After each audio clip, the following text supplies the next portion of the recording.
આવી છું. હું તમને આજે વાર્તા કહીશ. વાર્તાનું નામ છે સમયનો સદુપયોગ. બાળમિત્રો, આપણે હંમેશા સમયનો સદુપયોગ કરવો જોઈએ. તો તમારા જેવા જ નાના નાના બે ભૂલકાઓની વાત છે. એક શહેરમાં એક પરિવાર રહેતો હતો. ગુડ્ડુ અને ચિંકીનો પરિવાર. તે બંને ભાઈ બહેન હતા. તે બંને દરરોજ શાળામાં જતા હતા. ચિંકી તો સમયસર પાઠ વાંચી લેતી હતી, પરંતુ ગુડ્ડુ તો આજનું કામ કાલે કરી દઈશ એમ કહેતો. અને એક દિવસ ચિંકી પોતાનો પ્રોજેક્ટ કમ્પ્લીટ કરી રહી હતી ત્યારે ગુડ્ડુ આવ્યો અને કહેવા લાગ્યો, ચાલ રિસેસ પડી ગઈ છે, આપણે બંને નાસ્તો કરી લઈએ.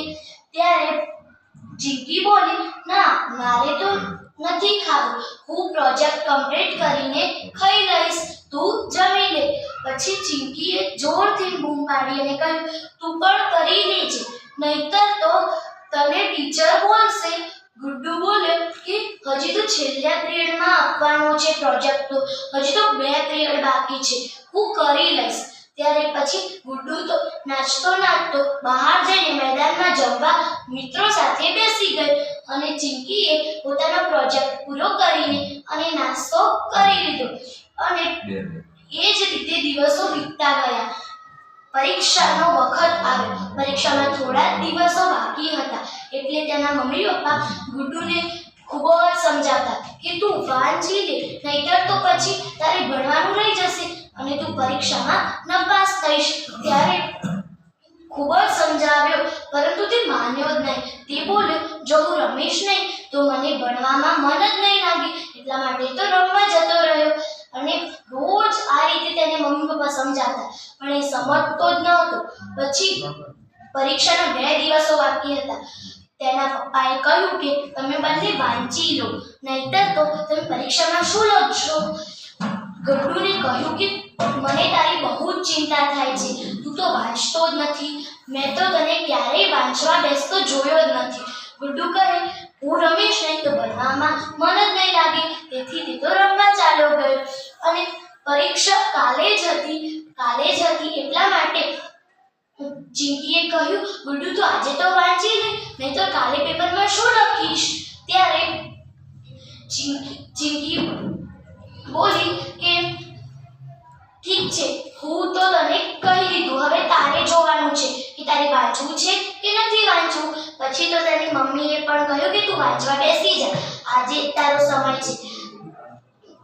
તો પણ તે ન માન્યો અને રમવા જતો રહ્યો. બારીમાંથી ચિંકીને કહ્યું કે તું આવી જાસ, કેટલું સરસ વાતાવરણ છે, રમવાની મજા આવશે.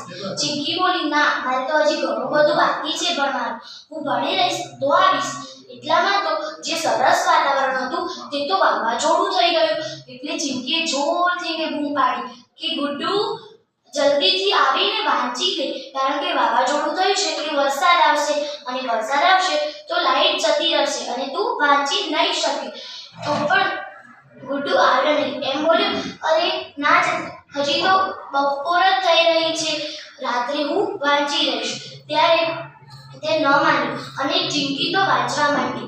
જ્યારે જોરદાર વરસાદ શરૂ થઈ ગયો ત્યારે ગુડ્ડુ દોડતો દોડતો ઘરે આવીને જોયું તો મમ્મી મીણબત્તી લઈને ઊભી હતી. તે રડવા લાગ્યો. પપ્પાએ પૂછ્યું, શું કામ રડે છે હવે? મેં તને કહ્યું હતું ને કે વાંચી લે, તું તો પણ વાંચ્યું જ નહીં, એટલા માટે હવે આ દશા થાય ને તારી. પછી ચિંકી કહે, હવે રડ નહીં, ચાલ, મેં તો વાંચ્યું છે, હું તને બધું સમજાવી દઉં છું. તેને સમજાવી દીધું. બીજા દિવસે બંને ખુશી ખુશીથી પરીક્ષા આપવા ગયા અને બંને પેપરમાં સારા માર્ક લાવ્યા. પછી તો બાળમિત્રો, તમે પણ જો ચિંકીની જેમ સમયનો સદુપયોગ કરશો તો તમે આગળ જશો, અને ગુડ્ડુની જેમ સમયનો દુરુપયોગ કરશો તો તમે પાછળ રહી જશો. જે કરે સમયનું સન્માન એ ભવિષ્યમાં થશે મહાન.